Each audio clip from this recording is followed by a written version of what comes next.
Session, nous allons donc discuter de la clause select avec distinct et nous allons apprendre à utiliser select avec donc distinct.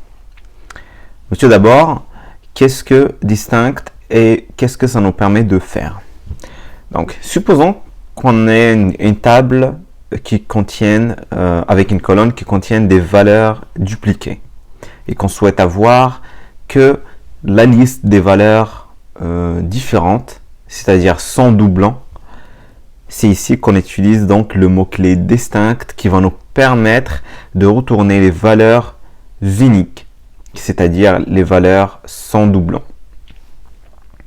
Donc pour la syntaxe de la clause select avec distinct est tout simplement donc comme la clause select, sauf qu'on rajoute le mot-clé distinct après le select. Donc, pour un exemple simple, on met select, distinct et les noms des colonnes, from et le nom de la table.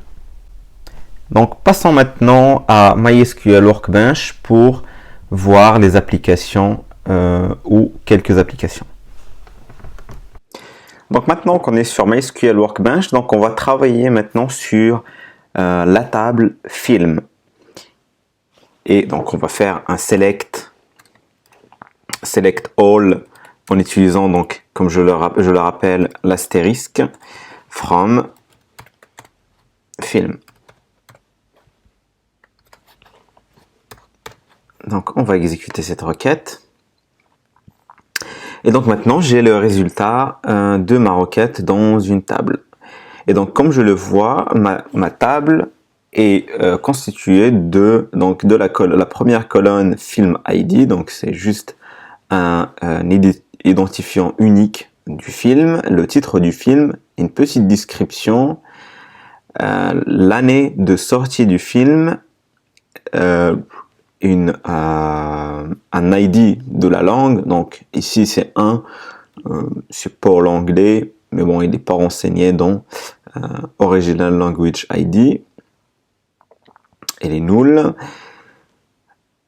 La rental duration, donc la durée de location, le taux de location, la longueur du film, donc combien de minutes il fait, le coût de remplacement si jamais donc ce DVD se perd, un rating, donc une notation, c'est-à-dire est-ce qu'il est autorisé pour les plus 18 ans, moins 18 ans, etc. Et ici quelques commentaires sur la version du film, donc par exemple ici on voit donc des scènes supprimées, etc. Donc, et la dernière modification de cette ligne dans la base de données. Donc voilà pour la description de cette table. Donc supposons ici que je souhaite avoir les différentes années de sortie des films que j'ai dans ma table.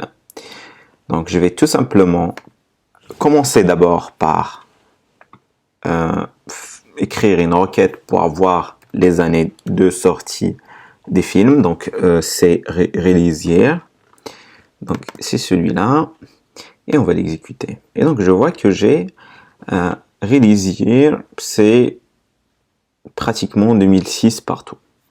Donc supposons qu'ici je souhaite avoir une valeur unique pour les différentes release year, c'est-à-dire des valeurs sans doublon. Donc c'est là on va utiliser le distinct qu'on vient de voir dans la présentation.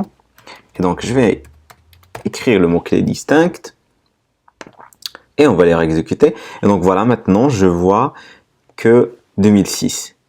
C'est-à-dire que grâce à distinct, j'ai réussi à isoler les valeurs uniques sans doublon d'une colonne. On va peut-être refaire un exemple, mais là en regardant donc le prix de location des films qui est donc le rental rate. Et donc on va l'exécuter.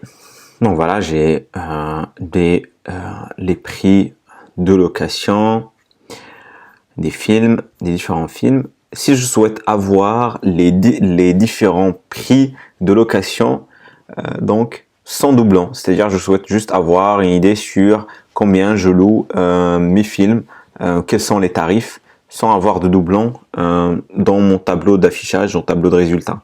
Donc je vais réutiliser donc le mot-clé distinct et je vais réexécuter. Et donc voilà, je vois que j'ai que 3 prix de location. Donc au lieu d'avoir une liste de tous les résultats, ça serait un petit peu difficile de distinguer les différents prix de location, alors qu'avec Distinct, j'arrive tout simplement à voir les différents prix sans doublon. Donc voilà à quoi peut servir Distinct. C'est vraiment une notion très importante dans SQL parce que souvent dans nos tables, on a des valeurs qui des doublons, on a des valeurs qui se répètent, etc. Et donc avec Distinct, on peut avoir des valeurs uniques,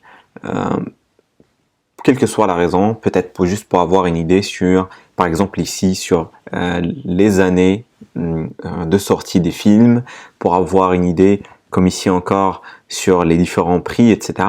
Donc c'est une notion très importante à garder en tête.